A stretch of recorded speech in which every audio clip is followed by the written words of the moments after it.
Oui, bien sûr, évidemment. Je suis très heureux de vous retrouver là, dans le petit tuyau de TV Sud Provence.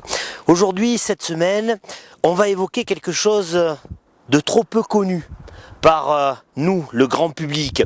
Et pourtant, cette initiative est née chez nous, en Provence. Les enjeux, les défis sont considérables. C'est à l'échelle internationale que cela se joue. C'est le réseau des géoparcs. Alors qu'est-ce qu'un géoparc? Dans quelques instants, Guy Martini, mon premier invité, va vous donner des explications sur tout cela. 2 géoparcs en Provence, l'un qui a pris appui sur le parc régional du Luberon, et puis un ici, derrière moi, et qui s'est appuyé sur la réserve géologique de Haute-Provence, et on est là dans la région de Digne-les-Bains. D'ailleurs, Digne-les-Bains est le siège international pour l'UNESCO des géoparcs. 120 géoparcs dans le monde, des dizaines et des dizaines de pays concernés, tous les continents concernés. Il fallait une émission différente, il fallait une émission beaucoup plus longue, plusieurs intervenantes et intervenants. Je vous invite à découvrir ce que sont et ce qu'est le géoparc de Haute-Provence, parce que sans doute que là se joue une nouvelle organisation pour notre société et nos territoires. Découvrir le géoparc de Haute-Provence et par là tous les autres géoparcs, c'est parti.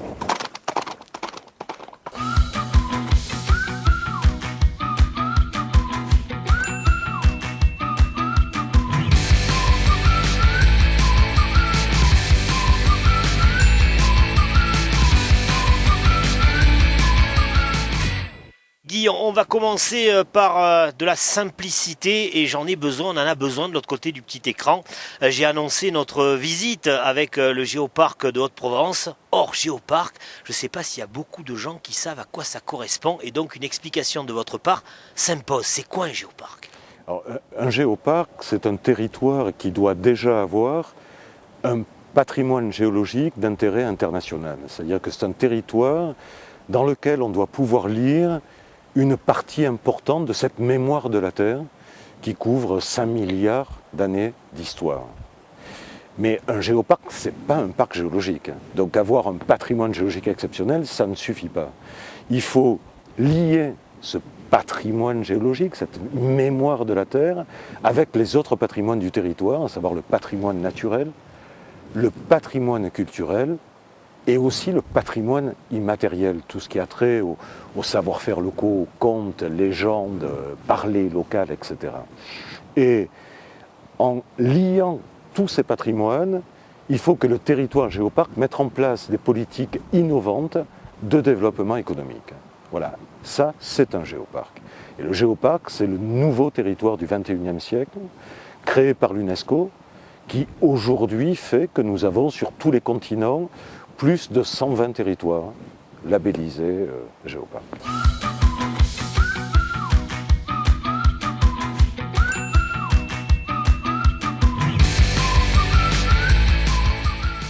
Patricia Granet-Brunello, merci de nous recevoir au sein même de votre bureau. J'ai couvert il y a quelques mois, voire quelques années de ça, la campagne municipale où vous étiez candidate, évidemment, vous êtes maire aujourd'hui. Je ne me souviens pas avoir entendu de la part des candidates et candidats et de vous-même parler du géoparc. Aujourd'hui, on en parle beaucoup. Ça a surgi d'un carton, d'un tiroir. Comment c'est arrivé dans l'actu ? Nous, on en a pour peu absolument pas parlé parce qu'on n'était pas du tout au fait de l'histoire du géoparc et c'est vrai que oui, on peut dire ça, c'est sorti du carton quoi. Enfin, il y avait un contentieux dans l'association Réserve géologique de Haute-Provence et donc on s'est retrouvé vite confronté à cette espèce de contentieux, mais dans ce contentieux il y avait une pépite. On l'avait plus ou moins abandonné, laissé de côté, pas suffisamment valorisé. Il y avait eu des histoires. Enfin voilà, les histoires humaines font aussi beaucoup de dégâts des fois. Et je crois qu'il est allé un petit peu de ça. Et donc on a découvert une pépite et on s'est dit mais là il y a quelque chose vraiment à jouer fort pour notre territoire et ça existe quoi. On a été le premier géoparc au monde. S'il y a 100 et quelques géoparcs aujourd'hui dans le monde, c'est grâce à celui de Haute-Provence. Le déclic, Madame le maire, Madame la présidente, se fait lors d'un séjour en Chine. On m'en a bien parlé avant. Guy Martini a été un très bon ambassadeur. Et puis, bon, mais ça restait quand même nébuleux. Et c'est vrai que le voyage en Chine, là-bas, j'ai pu mesurer ce que c'était qu'un géoparc et la valeur ajoutée pour un territoire d'avoir un géoparc en termes de développement touristique, économique, pour la valorisation du patrimoine immatériel, etc. Donc, c'était vraiment... Ça a vraiment été la révélation. Et donc là, on a débuté tous les travaux pour remettre en état et avoir la validation géoparc. Alors pour la téléspectatrice et le téléspectateur lambda qui nous regarde, c'est un peu compliqué parce que ça touche l'économie, la culture, l'artistique, l'environnement, l'histoire, le futur. Si vous aviez à résumer la plus-value que va apporter au territoire dinois le géoparc, vous diriez quoi, Madame le maire ? C'est vraiment le passeport qui va ouvrir nos territoires beaucoup plus sur l'extérieur et sur l'international dans tous les domaines. Vous avez cherché lors de la campagne, dans la préparation de la campagne, on le sentait à travers vos réponses, vous cherchiez quelque chose, vous cherchiez un détonateur, vous cherchiez un rythme. Digne, on peut le dire, a été souvent qualifié les années précédentes de belle endormie, de cité fragile. Le géoparc, c'est ça, là, c'est le détonateur que vous cherchiez? Oui, c'est vraiment c'est un moteur. Moi, je suis je reste pas cantonnée qu'à ça, même si c'est quelque chose d'énorme. Mais oui, c'est un détonateur pour construire l'avenir. Il faut vraiment que maintenant on surfe, maintenant qu'on a validé, ça y est, il faut vraiment qu'on surfe sur ça parce que c'est vraiment le plus. Vous vous rendez compte, quand il y a 3 labels UNESCO dans le monde, réserve de biosphère, patrimoine mondial et géoparc, quoi. Et on a la chance d'avoir ce label qui va pouvoir valoriser tout ce qu'on souhaite mettre en avant. Alors on a tendu un peu l'oreille à l'égard de ceux qui habitent le territoire du géoparc. Bon, pour une grande majorité, ils ne sont pas au courant. C'est quoi ce truc? Ils pensent à un parc d'attractions, ils pensent qu'est-ce que c'est une nouvelle entité de territoire. Vous avez mis le paquet depuis cet été sur la com, un jeu des 7 familles, un stand à la Foire de la Lavande. C'est la com aussi, il va falloir travailler? Bien sûr. Et dans nos projets, il y a toute une articulation par rapport à la communication et la valorisation de tout cet espace. Alors, surtout bien préciser, parce que c'est important, le géoparc, c'est 6 communautés de communes. Hein. Donc, voilà, c'est le syndicat mixte des Monches et c'est 6 communautés de communes qui sont là ensemble, même si la communauté de communes Asbjørn-Verdon aide et moteur là-dedans. C'est 6 communautés de communes, donc c'est un beau territoire.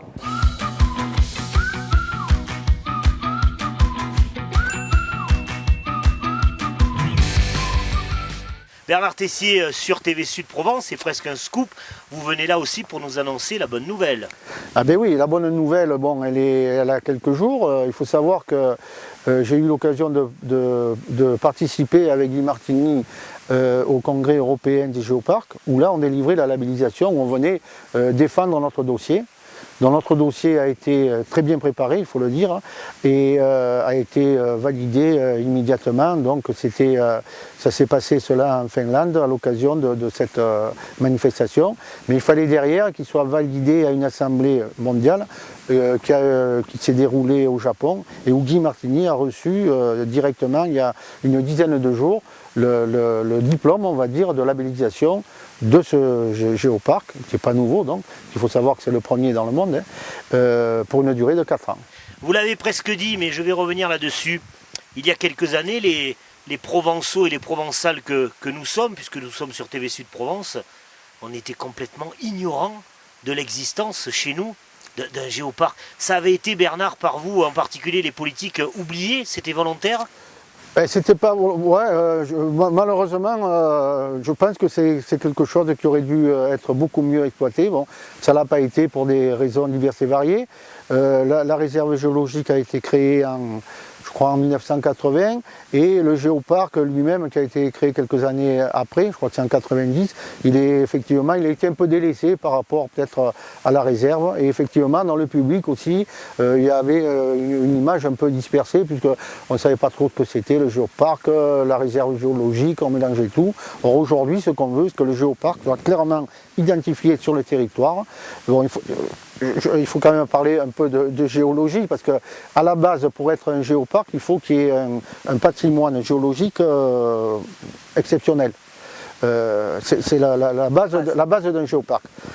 Donc là-dessus, on n'a pas d'inquiétude à avoir, puisque on l'a. On a notamment la dalle aux ammonites, mais on n'a pas que ça. L'ensemble des sites de la réserve géologique qui sont remarquables, qui sont beaucoup visités d'ailleurs. Mais il faut aussi derrière, pour qu'on soit un parc géologique, il y a toute une dynamique derrière au travers des produits locaux, au travers des savoir-faire, au niveau de la mémoire des hommes. Parce que notamment, on va essayer de remettre en référence, on va dire, la langue provençale.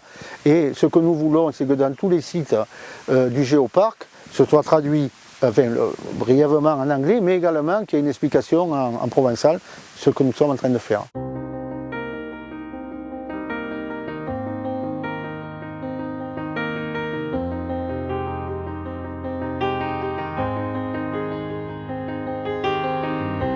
Close enough to start a war. All that I have is on the floor. God only knows what we're fighting for. All that I say. Guy, donc ces années un peu sombres pour le géoparc, où on a gaspillé le géoparc, sont désormais à oublier. On repart pour 4 ans, l'UNESCO vient nous redonner un ticket de 4 ans. Vous l'avez dit, il faut agir maintenant et agir vite. Alors qu'est-ce qu'il faut faire tout de suite? Il faut être conscient des enjeux. La réponse pour le géoparc, pour l'avenir, comme à la limite pour tous les territoires, c'est trouver l'union politique, pour avancer tous dans le même sens par rapport au prochain programme européen, par rapport à l'équipement du territoire. C'est avancer ensemble aussi avec la société civile, avec les partenaires privés. Et on a mis en place une première phase expérimentale de labellisation de partenaires. Labellisation des offices de tourisme, les 5 offices de tourisme du géoparc qui travaillent ensemble à travers une convention passée avec le géoparc. Labellisation des structures d'hébergement, labellisation des structures de restauration, labellisation des produits d'image du pays qui seront portés par le géoparc, labellisation des musées ou des points qui accueillent du public pour permettre la mise en place de nouveaux flux d'échanges de visiteurs. Il va falloir maintenant se retrousser les manches pour maintenant mettre en place tout ce que nous avons prévu, notamment en ce qui concerne tout le domaine des labellisations, où notre objectif c'est que, comme je l'ai déjà dit, il y ait une démarche de qualité importante et que lorsqu'un visiteur qui vient de l'extérieur et du monde entier, puisqu'il y a 30 géoparcs en Chine, sache que quand il voit un label géoparc, il sait à qui il a affaire, et il soit en confiance que c'est de la qualité, que c'est des produits 100% locaux, etc., etc. Un hébergement aussi de qualité avec, par exemple, pour les restaurateurs, des repas servis, un menu complet à 100% produits du terroir, donc fabriqués avec des produits qui viennent du terroir. En ce qui concerne par exemple les restaurateurs ou les hôteliers, on leur a demandé qu'il y ait par exemple un réseau Wi-Fi dans leur établissement et que par exemple pour les restaurateurs le menu soit traduit en anglais, par exemple. Donc on veut vraiment que le label géoparc rime avec qualité et on n'est pas déçu quand on va dans un géoparc.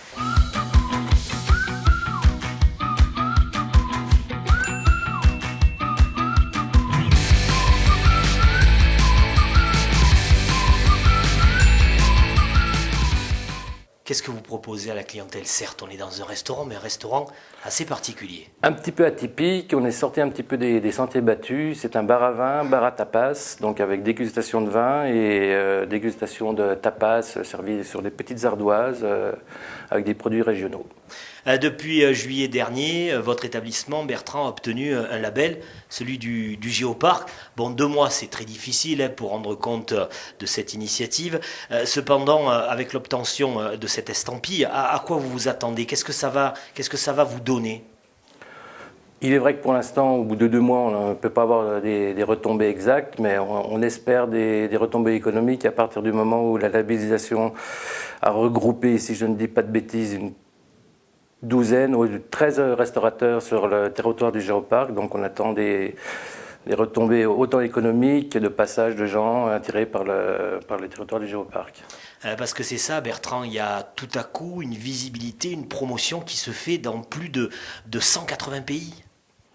Même plus, je crois que ça doit être 183 pays, donc sur les 5 continents. Donc on attend beaucoup de gens qui viennent de Chine, de gens qui viennent un peu plus près d'ici du Maroc, parce qu'on a une labellisation sur Géoparc à côté de Marrakech, donc on attend beaucoup de retombées à ce point de vue-là.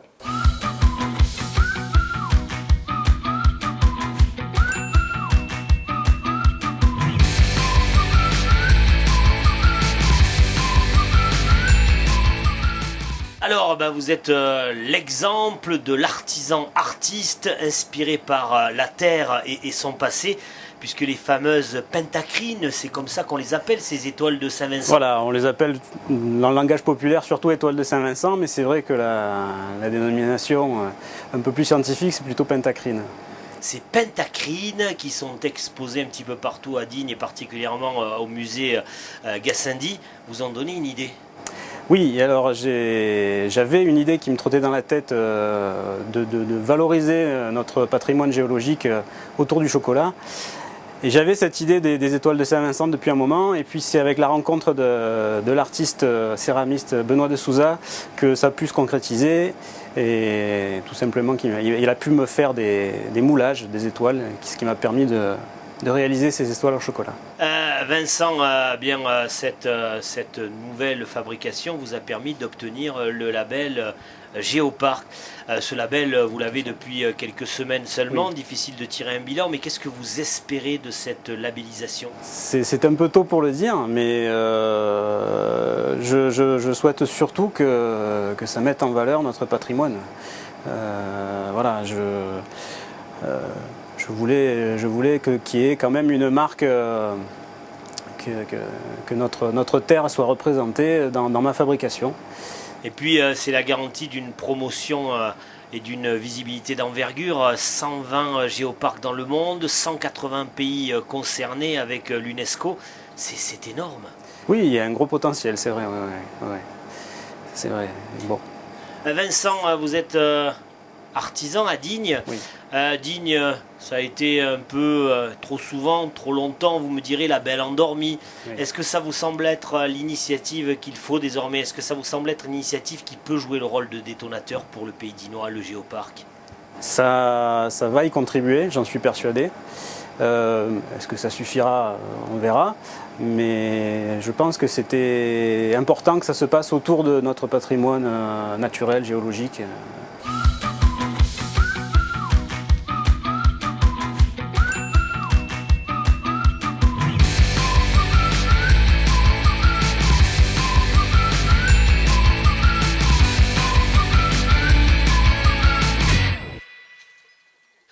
Patrick, merci d'avoir interrompu ton travail pour recevoir le petit objectif de TV Sud Provence.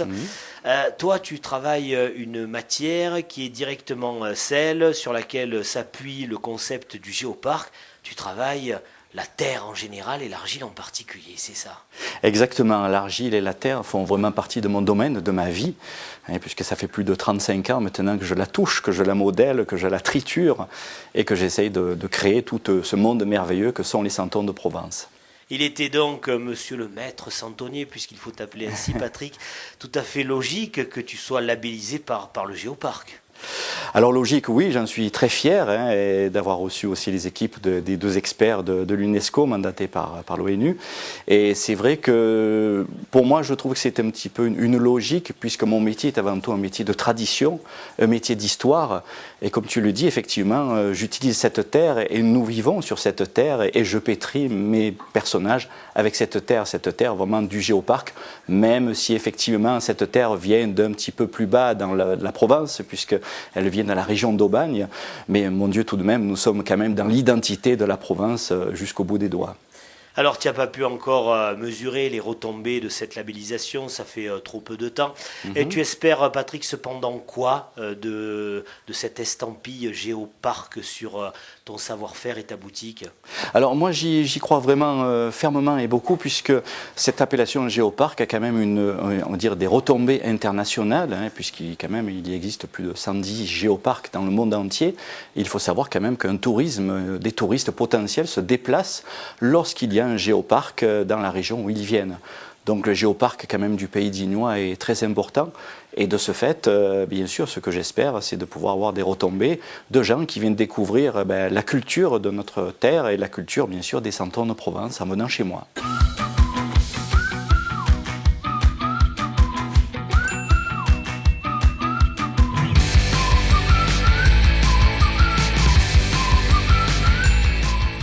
Laurie, mais avec vous, on va envisager la relation, ou plutôt la partie artistique du Géoparc de Haute-Provence. Alors, ce qu'il y a d'étonnant, vous allez nous l'expliquer, c'est qu'au sein de ce parc, il y a des artistes qui exposent dans la nature. Oui, depuis 15 ans, le musée Gassendi et le Cairn Centre d'Art invitent des artistes à créer sur le territoire du Géoparc. C'est une collection muséale d'œuvres d'art contemporain qui se déploie et que l'on va découvrir par la marche dans le paysage, dans des villages abandonnés. Quelques points ou quelques balades remarquables à faire pour aller apprécier ces œuvres d'art, Laurie, sont lesquelles ? Dans la vallée du Besse, il y a une concentration d'œuvres. Par exemple, on va trouver un refuge d'art dans Digolsworthy, où après 1 heure de randonnée, on peut passer la nuit dans un refuge. On va aussi voir les sirènes de Digne, les fameuses hydropithèques de l'artiste Joan Fontcuberta. On peut aussi faire une balade entre art et sciences, géologie et littérature avec le travail de Paul Armangette. On peut, vous l'avez dit, j'espère que j'ai bien entendu, on peut dormir dans des œuvres d'art. Tout à fait, c'est le projet d'Andy Goldsworthy qui a réalisé un circuit de 150 km autour de Digne. L'œuvre Refuge d'art, c'est une randonnée qui relie des refuges, et pour permettre aux visiteurs de réaliser cette expérience d'immersion dans la nature, il va pouvoir passer la nuit dans un refuge. Il dort dans l'œuvre, puisque dans ce refuge, l'artiste a créé une sculpture. Alors la particularité de Andy Goldsworthy, c'est de créer qu'avec des matériaux naturels, les matériaux qu'il a trouvés sur place. Si je comprends bien, Laurie, point de départ pour ces invitations à balader à la rencontre des œuvres sur le territoire, 3 portes, le Cairn, le musée Promenade et le musée Gassendi, c'est ça ? Tout à fait, le musée Gassendi est le fer de lance de ce projet, et c'est là qu'on vient chercher la clé des refuges. Ah, c'est là où c'est un petit peu l'hôtel, la conciergerie. Oui, voilà, c'est là en tout cas que c'est aussi le musée Gassendi qui assure tout ce que l'on appelle la conservation des œuvres, puisqu'il s'agit bien d'une collection muséale. Guy, mettre sous un même étendard le passé avec le futur, l'agriculteur avec l'économiste et l'artiste, le tourisme, enfin tout ça, j'ai l'impression que je vois là un réseau social, mais pour de vrai, en vrai. Ça sera ça, demain, l'organisation d'un territoire, l'organisation ici d'une société ? Cette question, on peut la poser pour notre territoire, on peut la poser pour la planète entière. Hein. C'est quoi ? Quel est l'avenir qu'on peut avoir ? Un présent sans passé n'a pas d'avenir. C'est bien connu. Nous, on croit, ou personnellement je crois, qu'il faut ici qu'on reprenne espoir, qu'on ait envie d'entreprendre. Là, on est un territoire un peu déprimé, c'est un territoire difficile. Hein, cette partie des Alpes de Provence, c'est un territoire rude, qui est isolé, avec un climat... il faut se battre avec la nature. Mais il faut en être fier. Et il me semble que cette fierté d'habiter ici et de vivre ici, ce sens de vivre ici, quelque part, on l'a un peu oublié. Hein, on a été un peu enseveli par la crise, par les difficultés, etc. Et on a perdu, il me semble, un peu cette faculté de rêver. Et si on ne rêve pas, on ne peut pas avancer. Et pour arriver à rêver, il faut recomprendre ce qui nous lie avec le territoire. Recomprendre, c'est lier les patrimoines, cette histoire de la terre qui est si proche de l'histoire des hommes. C'est aussi recomprendre le sens des mots qu'on utilise. Et quelque chose qui est oublié ici, c'est le provençal. Le provençal, de moins en moins de gens le parlent. Et pourtant, tous les noms des lieux qui nous entourent, ils ne sont pas des simples noms, ils ont un sens, ils racontent une histoire. Et si on perd ce sens, on perd tout ce qui relie l'homme avec sa terre dans le temps de l'occupation de l'espace par nos civilisations. Donc ça aussi, c'est travailler sur le patrimoine immatériel, s'interroger, re-explorer nos villages. Et dans nos villages, à nous, dans le géoparc, mais même en dehors du géoparc, on a des trésors humains vivants, des personnes qui sont oubliées, qui ont un savoir unique et qui disparaît, et qu'il faut absolument préserver. Tout ça, ça fait partie du travail du géoparc. Tout ça, ça fait partie, peut-être, d'une nouvelle cohésion sociale qui permet une nouvelle identité du territoire, avec la marque des Nations Unies, de ces 193 pays de la planète, et avec ça peut-être qu'on aura une arme nouvelle pour avancer et pour faire un projet d'avenir pour le géoparc de Haute-Provence et pour ces communes qui le composent.